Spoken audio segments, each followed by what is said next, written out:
Azure Site Recovery, remote code executions, and elevation of privileges. There are also a lot of vulnerabilities in Azure Site Recovery in July Patch Tuesday, both elevation of privileges and remote code executions, and quite a few with non-public exploits of the POC maturity level. According to the description, Site Recovery is a native disaster recovery as a service, DRaaS.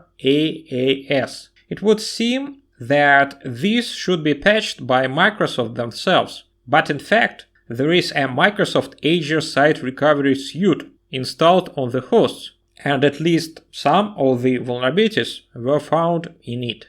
Let's see, for example, elevation of privilege in Azure Site Recovery CVE 2022-33-675. The vulnerability was discovered and reported to Microsoft by Tenable researcher Jimi Sebree. The Microsoft Azure Site Recovery suite contains a DLL hijacking flaw that allows for privilege escalation from any low-privileged user to system. Incorrect permissions on the service's executable directory, program file, x86, Microsoft Azure Site Recovery Home, SV Systems Transport, allow new files to be created by any user. The service launched from the directory runs automatically and with system privileges and attempts to load several DLLs from this directory. This allows for a DLL hijacking